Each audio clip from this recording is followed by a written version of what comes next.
In this video, I'm going to talk about the critical path, one of the most misused terms in project management. The critical path has a very specific definition, and it's an important definition to understand because the set of activities that are on the critical path you need to treat differently to the other activities on the project. That's why it's important that when we're talking about the critical path, all talking about the same thing. The critical path is the sequence of activities that, if delayed, delay project completion. Flip that around. If you can delay an activity and it doesn't impact the completion date project, then it's not on the critical path. So the critical path is the sequence of activities that, if delayed, delay project completion. It's also referred to as the longest sequence of tasks throughout the project. Okay, so if we look at this really simple Gantt chart of a construction project, we can see there's a design phase, construction phase, and there's a completion phase. During the construction phase, we can see that there's earthworks, followed by foundations and services. Both the foundations and services are occurring at the same point in time. Of these activities, which is on the critical path? Well, we can see that we can delay the services activities before it would delay the next activity, which is installing structures, which means the activity has flowed. Foundations, on the other hand, the foundations take 2 weeks longer than we anticipated when we put together our schedule. It's going to push back the next activity, which is install structures, by 2 weeks, which is going to push back the corresponding end date. So based on this outline of the project schedule, if we delay the foundations, we delay project completion. Therefore, foundations are on the critical path, while the services activity has flowed. We can delay the activity before we delay the finish date.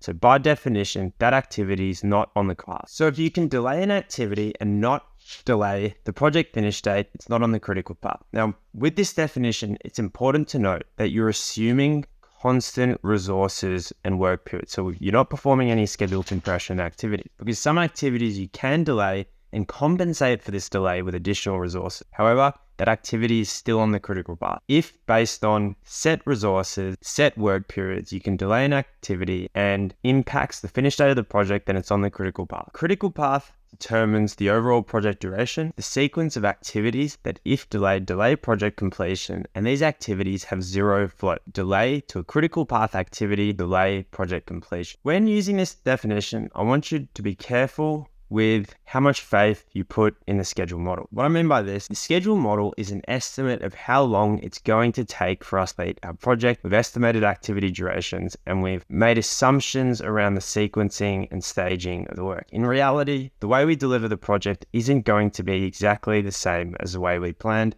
It's very likely the critical path we've calculated could be wrong. That's why it's also important to pay particular attention to the near critical path activities, because these activities could very likely be on the true critical path of the project. And importantly, during project delivery, things are almost certainly going to change. So the critical path can change, the duration, the sequence of activities that could extend the duration of the project are likely to change. So you should also pay attention to near critical path activity. Some other key points to note is that mandatory and discretionary relationships captured in the schedule model can impact the critical path. So if we have a whole lot of discretionary linkages between activities, could be representing the critical path incorrectly, and resourcing can impact the critical path. So if we've assumed low levels of resourcing for an activity that finds itself on the critical path, when in reality we could use more resources, then that activity might not actually be on the critical path. So that's why we just have to keep at the front of our minds that the schedule is an estimate of how long we're going to complete the project based on a series of assumptions and a series of estimates around which we're planning to deliver the project. So we need to pay attention to this input data when thinking about critical path. We need to understand the actual information and data that went into calculating the critical path so we can understand how likely it is to change and how easily delays could be compensated. Why does the critical path matter? Why is it such an important concept to understand? Well, it tells us what activities are going to impact the finish date of our project. They tell us what activities matter, what activities we should be focusing on, and what key activities that, when delayed, we should putting our time and attention into resolving the delay. They tell us where we should put our focus and the critical sequence of tasks that we need to be paying attention to, and during project delivery, we need to be putting all of our focus on. So during schedule development,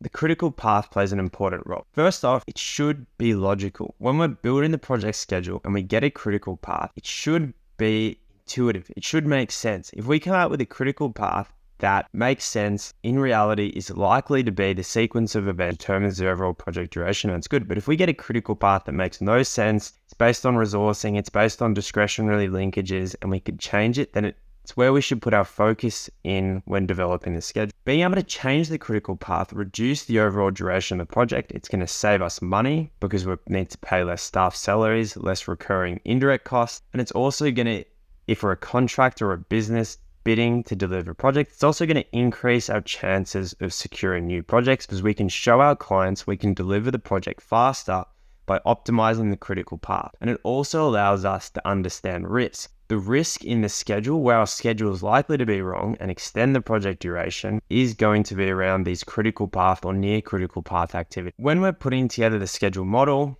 when we're developing our schedule, we can look at the critical path. And if we're trying to optimize the duration of the project, make sure our schedule is realistic and reflects the true sequence of activities we need to deliver the project, the critical path is where we should be putting our time and attention. We can look at these activities, we can look at ways to shorten the duration, ensure the durations are correct, ensure the linkages are correct, and basically play with the sequence, play with the schedule model to focus on optimizing this critical path to reduce the overall project duration. Once we move from the planning phase into the execution phase, the critical path activities, the key activities we'll be monitoring during project delivery to ensure that our durations aren't slipping. We want to focus on these activities to ensure they're not being delayed and to prioritize our resource allocation so that resources are applied to the critical path activities and basically to do everything we can to ensure they're not slip. If a critical path activity slips, we can apply schedule compression techniques such as fast tracking, so adding in additional leads and lags,